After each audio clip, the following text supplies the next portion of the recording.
Good morning, ladies and gentlemen. Hope your day is going on well. This morning, I want to request the Azimio Brigade in Parliament to start putting the government on its toes.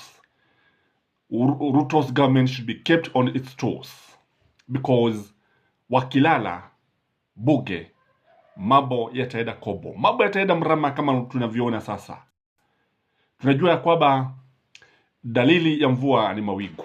If you look at the number of blunders that this administration has made, you agree with me that Azimio is sleeping on the job and need to wake up very early and hit the road and put the government on its toes.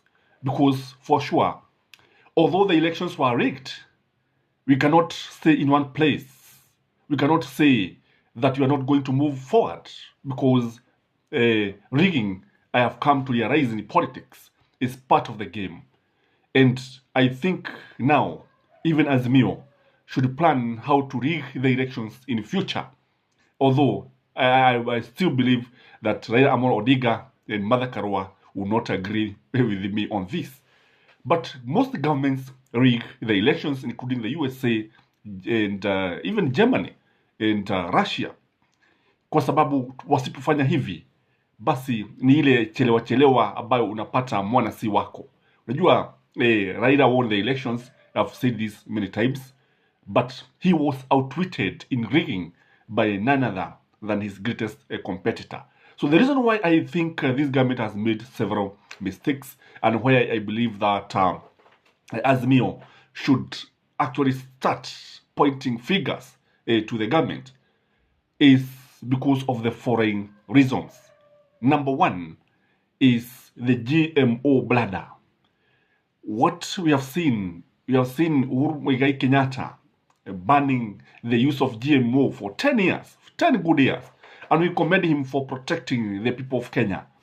But in come William Samoei Ruto and lift the ban and expose the citizen to dangers of aflatoxins, to the dangers of cancer, to the dangers of so many diseases. And this is being done to benefit the Americans. This is being done to provide market for pharmaceutical products in US and Britain, China, and many other countries, and also provide market for the GMO products which are not used, which are rejected by the citizens of those great nations. So I think here we need to see Azimio coming out clearly and defending the more common mwananchi. The other reason why I think they need to move very fast and put Ruto's government in its toes is because of the cabinet. You know, Ruto hurriedly called the cabinets, cabinet of Uhuru Muigai Kenyatta. I think he called them twice, and they have passed weighty decisions. And the most weighty decisions, the one that is very pronounced, is that of GMO. You see, there was no public participation.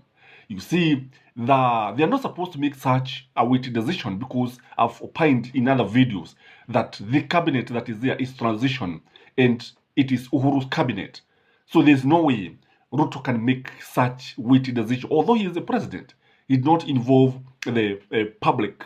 And I think Azimio need to point out this mistake because if they don't keep the government on its toes, then you find that the common mwananchi is going to suffer. The other thing why I believe that this government need to be kept on its toes and told to explain why this is happening is, you see, the executive is actually reading the other arms of government. It has already raided and made the judiciary a part of its department. In fact, when I saw Mother Koome and the deputy CJ and even other judiciary members lining up in parliament to welcome His Excellency, then we knew that things are not going on well. Remember, the judiciary is to arbitrate and the executive is to implement. But yesterday we also saw William Samoei Ruto trying also to capture the parliament. He went there to dine with them. There's nothing wrong with dining. But when you see this person even nominating politicians in his cabinet, it is very dangerous, because we cannot have people who are politicians in the cabinet. Because again, when you look at the way he did it, that was contempt to the voters. Because why were they vying in the first place? Why are we wasting people's money? Why are we wasting public money? Money is very scarce.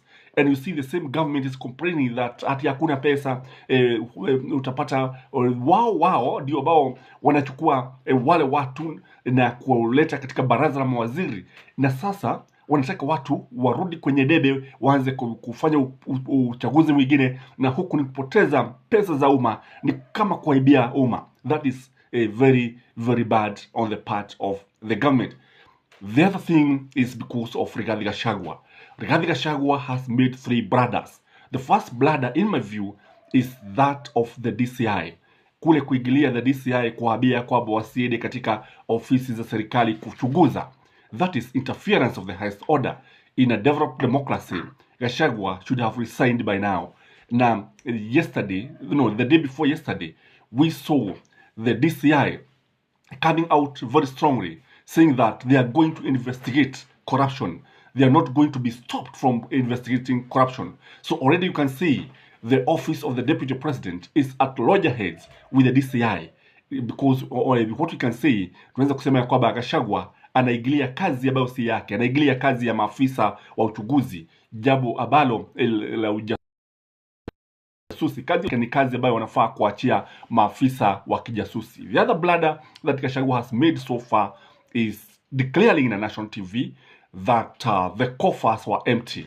He has been saying that the economy is in ICU, which is wrong and which is not true. He went further and said that the central bank has no reserve.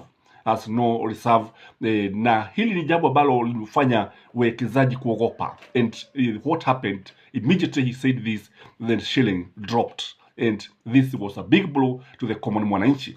So if we continue making such economic bladders, it is the common mwananchi who is going to suffer. Na hili ndivyo ambavyo serikali inafaa kuangaliwa sana. And I'm saying that Azimio have its job cut out, because this government is going to make a lot of mistake. The other bladder by Gachagua is the one concerning Kenya Airways. Kenya Airways was blamed, and in a national TV he said that it has been captured by the government. And the funny thing, he is part of this government, so he's blaming himself. So you wonder, why is he talking about state capture? And yeye ndiye unampata pale akiwa naibu wa rais ama naibu wa rais, sijui whichever. Kwa hivyo kile ambacho tunaweza kusema ni kwamba tuliona Mike Joseph coming out very strongly and defending this position, and he's saying that Kenya Airways, it's on its way to improve its finances. It's on its way to turn its tables and to put its house in order. And wakasema kwamba by 2024 everything shall be well and Kenya Airways shall be making profit. So when you see Gachagua making such declarations, such blunders, he is interfering with the businesses, with the economy of this country, and scaring the investors. The other thing that he has done, I've had him castigating the Chinese, and it's like they are not supposed to come here. It's like they're not supposed to come and invest in this country. So he's scaring the investors. Again, the issue of drought is of national concern. This issue needs to be handled with a lot of care. We have seen people suffering. Tumeona watu wengi wakifa katika northeastern. Wengi, maelfu, ng'ombe, wanyama, buzi, gamia, utaona wanakufa wengi. Na pia tunaona majibu ya kinona kwa sababu ya mizoga, wanakula mizoga ambayo imebaki pale. Kwa ni jambo ambalo linaweza kuibisha nchi. And Azimio now should come here in handy. Should put the government in its toes. Let the government explain what it is doing, because it is doing good but not good enough. And that is why we need a very strong opposition, and they should not shy away from this. And I think Azimio should go ahead and form a parallel cabinet. Yeah, a parallel cabinet. If, for instance, it is a Minister of Education, they should have a cabinet secretary designate in waiting, like Kibaki did during Moi's era. And this will be very, very important. Kwa sababu wasipojipanga vizuri, wananchi wataumia. Na wana kazi muhimu sana. What we know about Azimio, Azimio is very brainy. It has watu ambao wana akili nyingi sana, sio wale ambao wanaitwa tugege ambao tunapata katika sehemu za Mlima Kenya. Kwa sababu utapata Azimio ni watu ambao wamesoma sana. You hear watu wakiitwa madaktari, wengine professors, wengine who have masters, many of them lawyers. Lakini unapokuja katika sehemu za Mlima Kenya utasikia watu kama Wamatagi, Wairia, Wang'ombe, Waguku. Kwa hivyo utaona wao wanapewa majina ya kibiashara. Lakini tunajua kule Buge sio biashara inaendelea pale. It is brain work. It is work that requires a lot of research and a lot of brains. So that is my take. And this is Kenyans the tallest man in Black Africa. And if you have not subscribed to this channel, kindly take a minute to subscribe. If you like what we are saying, kindly like this video, comment, and share. And our number is always there for those who are supporting us, for those who are writing text, those who are writing WhatsApp messages. We are very, very humbled, and keep safe. Bye-bye.